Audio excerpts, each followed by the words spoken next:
One Story, 22. Levítico 23, 27. Las fiestas, el año sabático y los 2 caminos. Todas las fiestas señaladas son las fiestas del Señor. Por lo tanto, el pueblo debe proclamarlas como asambleas solemnes, presentando ofrendas de alimento al Señor, holocaustos, ofrendas de cereal, sacrificios y ofrendas líquidas, cada uno en su día señalado. Estas son mis fiestas señaladas, las fiestas señaladas del Señor, que ustedes proclamarán como asambleas solemnes. Dios está guiando a su pueblo, al que sacó de Egipto, una tierra de abundancia, hacia la tierra que prometió a Abraham, la tierra de Canaán. Ahora, en el desierto, en el monte Sinaí, Dios está hablando a su pueblo acerca de lo que significa vivir con valor como el pueblo de Dios. Él los está llamando a dejar atrás las costumbres paganas de Egipto y a vivir como un pueblo que le pertenece. Por eso habla de muchas reglas, desde la forma y el método de los sacrificios, hasta las leyes sociales, y el trato hacia los huérfanos, las viudas y los extranjeros. A través de todo esto, Dios está declarando los valores de vida que su pueblo debe mantener. Y una de las cosas clave que les da son las fiestas señaladas. En este mundo, normalmente se crean fiestas después de que ocurre un evento, para recordarlo y conmemorarlo. Pero las fiestas de Dios son diferentes. Dios, el Todopoderoso, establece sus tiempos señalados antes de que ocurran los eventos, dentro de su plan. Luego, en el momento que Él determina y de la manera que Él elige, hace que esos eventos sucedan. Y como todas estas fiestas son las fiestas del Señor, el pueblo debe guardarlas, no solo para recordar lo que Dios ha hecho, sino también para renovar su identidad como su pueblo y para recordar al Señor que estableció estas fiestas. Debemos enfatizarlo una vez más, así como debemos encontrar a Jesucristo en el tabernáculo, también debemos encontrar a Jesucristo dentro de las fiestas de Israel. Si no lo hacemos, entonces las fiestas bíblicas se vuelven nada más que feriados secos y sin sentido del pueblo de Israel. Debemos descubrir a Jesucristo a través de las fiestas. La Biblia nos da esta dirección clara, por tanto, que nadie los juzgue por lo que comen o beben, o en cuanto a días de fiesta religiosa, luna nueva o día de reposo. Todo esto es una sombra de lo que ha de venir, pero la realidad se halla en Cristo. El día de reposo. Antes de enumerar las fiestas, Dios dice primero, durante 6 días se trabajará, pero el 7º día será un día de descanso solemne, una convocación santa. No harán ningún trabajo, será día de reposo para el Señor donde quiera que habiten. El día de reposo, literalmente, es el único día de la semana que Dios aparta como el día del Señor. A lo largo de las Escrituras, Dios ordena repetidamente al pueblo que guarde el día de reposo. Dios creó los cielos y la tierra, y el 7º día descansó. Bendijo ese día y lo santificó. A su pueblo, al que sacó de Egipto, le ordenó. En el 7º día, nadie debe salir de su lugar, y no harás ningún trabajo. El día de reposo es una señal perpetua entre Dios y su pueblo. Se convierte en un pacto perpetuo. Si alguno del pueblo de Dios profana el día de reposo, debe morir. Cualquiera que trabaje ese día será eliminado de entre su pueblo. Recordar el día de reposo es recordar a Dios, y guardar el día de reposo es obedecer el mandamiento de Dios. Pero los sacerdotes realizaban sus deberes en el templo en el día de reposo, y eso no se consideraba quebrantarlo. De la misma manera, Jesús, nuestro gran sumo sacerdote, tiene autoridad mayor que el templo, y vino como Señor del día de reposo. Por eso Jesús sanaba a los enfermos en el día de reposo. Lo que más importa no es simplemente lo que se hace en el día de reposo, sino para quién se hace. El día de reposo es el día del Señor. Es un día para el Señor. La Pascua. La Pascua era una fiesta de primavera, celebrada el día 14 del primer mes, lo cual corresponde a abril en el calendario solar. Según el mandato de Dios, cada familia de los israelitas tomaba un cordero o un cabrito, un macho de 1 año sin defecto, el día 10, y lo sacrificaban el día 14, cuando toda la congregación se reunía. Luego, aplicaban la sangre en los lados y en la parte superior de los marcos de las puertas de las casas donde iban a comer el cordero. Esa noche, debían comer la carne asada al fuego, la cabeza, las patas y las entrañas, con pan sin levadura y hierbas amargas. Tenían que comerlo deprisa, con el cinturón ajustado, sandalias en los pies y bastón en la mano. No se debía dejar nada para la mañana siguiente, y lo que quedara debía ser quemado. Ninguno de los huesos del cordero debía ser quebrado. Dios pasó por la tierra de Egipto, hiriendo a todo primogénito, humano y animal, y por medio de esto juzgó a todos los dioses de Egipto, revelando que solo Él es Dios. Y cuando Dios golpeó a Egipto, la única señal que trajo salvación fue la sangre del cordero que había sido preparada de antemano. No fue el hecho de ser egipcio lo que trajo juicio, ni fue el hecho de ser israelita lo que trajo protección. Cuando llegó el tiempo de la Pascua, Jesús sabía que su hora había llegado. Así como el Cordero Pascual, Él murió como el sacrificio expiatorio durante la Pascua. Jesucristo, como el Cordero Pascual, era el primogénito sin mancha. Él es el Hijo primogénito sin defecto, el Hijo primogénito.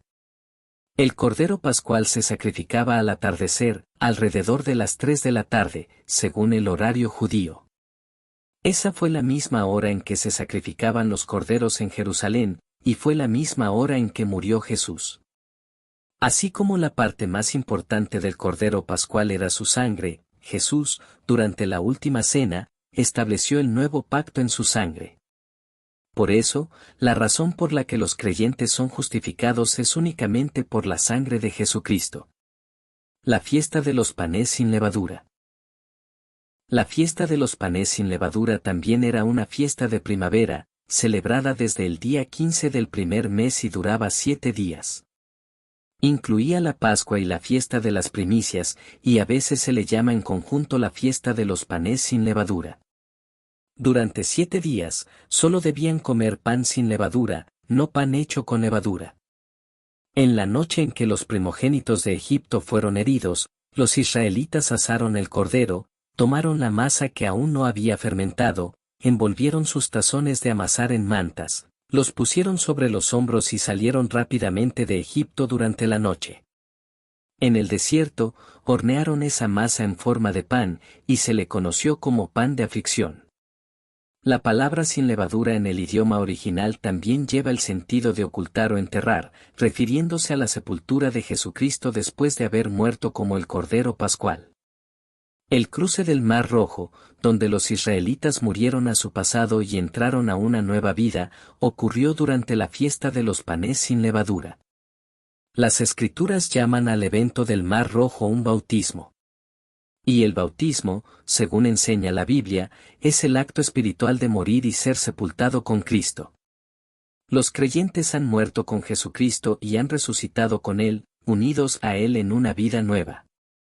El hecho de que la fiesta de los panes sin levadura durara 7 días nos enseña que, incluso después de la fiesta de las primicias, debemos seguir comiendo el pan sin levadura, Jesucristo, que es el pan sin pecado y la palabra de vida.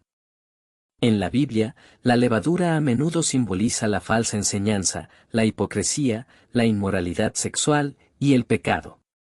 Por lo tanto, comer pan sin levadura significa participar de Jesucristo, el pan sin pecado, el pan de vida. De esta manera, la muerte y resurrección de Jesucristo son el cumplimiento de lo que fue escrito en el Antiguo Testamento. La fiesta de las primicias. La fiesta de las primicias era una fiesta de primavera, celebrada el día 16 del primer mes, lo cual corresponde a abril en el calendario solar. Esta fiesta debía celebrarse después de que los israelitas entraran a la tierra prometida de Canaán y comenzaran a cultivar. Debían llevar la primera gavilla de la cosecha al sacerdote, quien la mecería delante del Señor como una ofrenda mecida para que fuera aceptada. El acto de mecer significaba despertar o dar vida. La fiesta de las primicias señala hacia la resurrección de Jesús. Así como la ofrenda de las primicias se hacía el día después del día de reposo, Jesús resucitó el primer día de la semana, el domingo. Él había dicho que resucitaría. Murió el viernes, permaneció en la tumba el sábado y resucitó el domingo por la mañana, el día después del reposo. Pablo testifica que Jesús es las primicias de los que durmieron. Ofrecer las primicias de la cosecha significaba que todas las cosas pertenecen a Dios. Y las primicias también significan que los que están unidos a Él lo seguirán. Los que están en Cristo resucitarán con Él. Por eso una sola gavilla, atada como un solo manojo, era mecida delante del Señor. Los que están atados en el mismo manojo van juntos. De la misma manera, la muerte de un creyente es como quedarse dormido. Se despertarán nuevamente en el tiempo señalado por Dios. La fiesta de las semanas. La fiesta de las semanas era una fiesta de verano, celebrada alrededor del día 7 del tercer mes, lo cual corresponde a junio en el calendario solar. Se le llama la fiesta de las semanas, también conocida como la fiesta de la cosecha o Pentecostés. Esta fiesta era para presentar una nueva ofrenda de grano al Señor. El nuevo grano representa al pueblo de Israel que cruzó el Mar Rojo y fue renacido para vivir dependiendo únicamente del maná del cielo. En Egipto, habían vivido para sí mismos como pecadores, pero en Canaán, debían vivir para Dios. Por eso, en la fiesta de las semanas del Antiguo Testamento se dio la ley, y en Pentecostés, en el Nuevo Testamento, se dio el Espíritu Santo. Cuando el pueblo recibió la ley, se dio cuenta de su incapacidad. Y por medio del Espíritu Santo, llegaron a reconocer su pecado y su necesidad de un Salvador. La fiesta de las semanas, por tanto, habla de la venida del Espíritu Santo. Después de su resurrección, Jesús permaneció en la tierra durante 40 días antes de ascender al cielo. Les dijo a sus discípulos que no se fueran de Jerusalén, sino que esperaran la promesa del Padre. 10 días después de la ascensión de Jesús, el Espíritu Santo prometido descendió sobre los discípulos. El Espíritu Santo vino por promesa, no por oración. Por eso, los que habitan en el Espíritu se convierten en una nueva creación. El Espíritu Santo cambia toda la dirección de la vida del creyente nacido de nuevo, porque ahora Cristo vive en ellos por medio del Espíritu. La fiesta de las trompetas. La fiesta de las trompetas era una fiesta de otoño, celebrada el primer día del séptimo mes, lo cual corresponde a octubre en el calendario solar. Después de la fiesta de las semanas, los israelitas trabajaban en sus campos durante unos 4 meses. Durante ese tiempo, no había grandes asambleas sagradas, excepto por la luna nueva y los días de reposo semanales. Cuando llegaba la fiesta de las trompetas, el pueblo recibía descanso de su trabajo. En este día, el sacerdote tocaba la trompeta, y al oírla, el pueblo reunía lo mejor de su cosecha y lo traía al templo como ofrenda. Por eso, después de la fiesta de las semanas, el pueblo trabajaba durante una larga temporada esperando oír el sonido de la trompeta. Una vez que se escuchaba, comenzaba la fiesta del descanso. La Escritura declara que cuando Jesús regrese, sonará la trompeta. Proclama que el Señor mismo descenderá del cielo con el sonido de la trompeta de Dios. Jesús regresará con el sonido de la trompeta. Por lo tanto, la fiesta de las trompetas apunta al regreso del Señor. El día de la expiación. El día de la expiación era una fiesta de otoño, celebrada el día 10 del séptimo mes, lo cual corresponde a octubre en el calendario solar. En este día, y solo una vez al año, el sumo sacerdote entraba en el lugar santísimo. Ese día era el día de la expiación. El sumo sacerdote traía 2 machos cabríos para hacer expiación por todo el pueblo. Se echaban suertes, uno era escogido para ser ofrecido al Señor como sacrificio por el pecado, y el otro se mantenía con vida y se presentaba ante el Señor como el macho cabrío para Azazel, también para hacer expiación y luego era enviado al desierto. El sumo sacerdote rociaba la sangre del macho cabrío escogido sobre el propiciatorio y delante de él, haciendo expiación por el lugar santísimo, el tabernáculo de reunión y el altar. Después de completar la expiación dentro del santuario, el sumo sacerdote ponía sus manos sobre la cabeza del macho cabrío vivo y confesaba sobre él todas las iniquidades, rebeliones y pecados de los israelitas.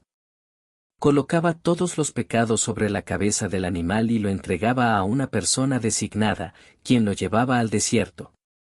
Cuando el macho cabrío, cargando con los pecados del pueblo, llegaba a la tierra desolada, la persona lo soltaba allí.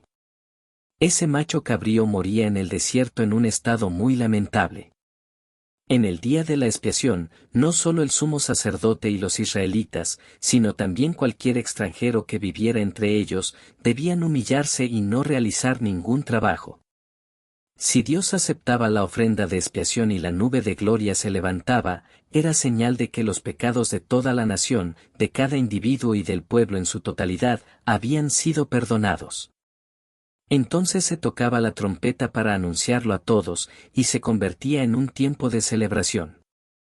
Por eso este día es llamado el sábado de sábados para el pueblo de Israel. Dios mandó a su pueblo a guardar esta ordenanza para siempre, para recordar el significado de la expiación.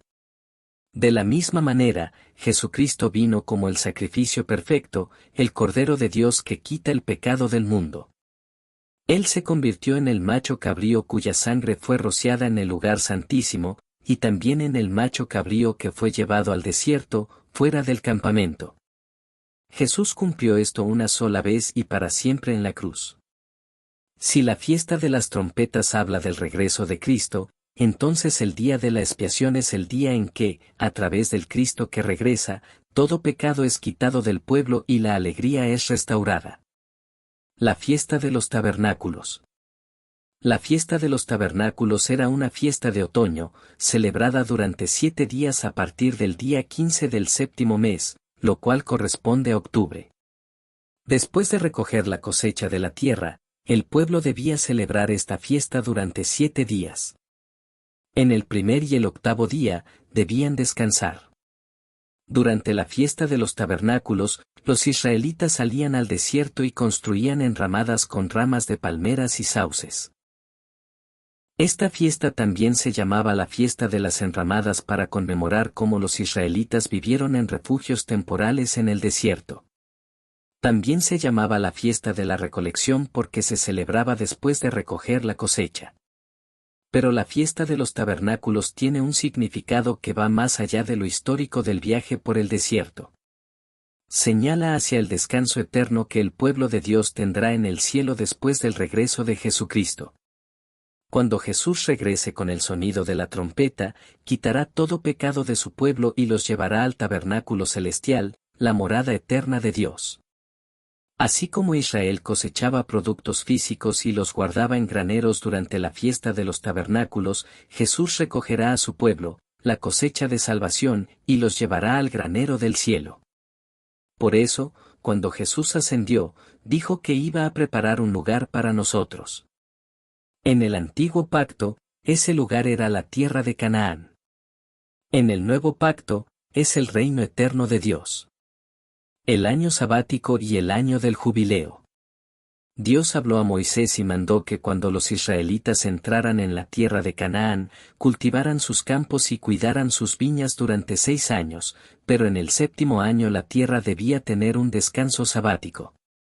Durante ese año sabático, no debían sembrar sus campos, ni podar sus viñas, ni recoger lo que creciera por sí solo ni las uvas de las viñas sin cuidar. Ese era el año sabático para la tierra. La producción del año sabático era para todos, el dueño de la tierra, los siervos, los trabajadores contratados, los extranjeros que vivieran entre ellos, y también para el ganado y los animales salvajes de la tierra. Después de contar 7 años sabáticos, 49 años, el año 50 debía ser consagrado, y se proclamaba libertad para todos los habitantes de la tierra. Cada uno debía volver a su propiedad y a su familia. Ese año 50 era el año del jubileo. Durante el año del jubileo, el pueblo no debía sembrar, ni cosechar lo que creciera por sí solo, ni recoger uvas de viña sin cuidar. Teman al Señor. Yo soy el Señor su Dios. Para el pueblo de Dios, el estándar para toda la vida ya no es el camino de Egipto, ni tampoco su propia voluntad. El estándar ahora debe ser Dios y su palabra de mandamiento. Todo lo que hagan, deben hacerlo con temor del Señor. No deben engañar a su hermano ni a su prójimo, sino temer a Dios en todo. Ahora deben seguir los estatutos de Dios y guardar sus leyes, porque son el pueblo de Dios. Dios tomará la responsabilidad. Él los protegerá y preservará, y los cuidará con gracia oportuna. En el 7º año, Dios dijo que bendeciría el 6º año para que la producción alcanzara para 3 años, porque la cosecha no volvería hasta el otoño del 8º año. Cuando el pueblo de Dios lo teme y lo reconoce como Dios, entonces Dios toma la responsabilidad por su pueblo en la tierra. Ese es el testimonio del desierto. En cuanto a la tierra, en cuanto a las casas, en cuanto a los hermanos pobres, y en cuanto a los siervos, todo debe manejarse conforme a los estatutos de Dios. No deben seguir los caminos de las naciones que viven como les parece. Porque ahora los israelitas han muerto a los caminos de Egipto y al dominio del faraón, y han renacido como el pueblo de Dios. Por eso Dios dice repetidamente, yo soy el Señor su Dios, que los saqué de Egipto para darles la tierra de Canaán y para ser su Dios, y otra vez, los israelitas son mis siervos, a quienes saqué de Egipto. Yo soy el Señor su Dios. Si obedecen los estatutos y mandamientos de Dios. Si el pueblo no se hace ídolos, ni levanta imágenes ni piedras sagradas, ni se inclina ante piedras talladas, sino que guarda el día de reposo y respeta el santuario del Señor, y anda en sus estatutos y obedece sus mandamientos, entonces Dios los bendecirá, los hará fructificar y cumplirá su pacto con ellos. Dios enviará la lluvia a su tiempo, hará que la tierra produzca su cosecha, y los llenará de alimento. Vivirán seguros y en paz, sin nada que temer. Porque Dios habitará en medio de su pueblo, Él será su Dios, y ellos serán su pueblo. Él los sacó de Egipto y los liberó de la esclavitud, y los ha hecho suyos. Si no obedecen los estatutos y mandamientos de Dios. Pero si el pueblo de Dios no lo escucha, si no sigue sus mandamientos, si desprecia sus estatutos y rechaza su pacto, Dios traerá disciplina sobre ellos. Enviará desastre, derrota por enemigos, y si aún no escuchan, los castigará 7 veces más. Enviará sequía, y si no se vuelven, enviará animales salvajes, y luego la espada. Enviará plagas y los entregará en manos de sus enemigos. Cortará su provisión de alimento. Y si aún no escuchan, los castigará 7 veces más. Comerán la carne de sus hijos e hijas.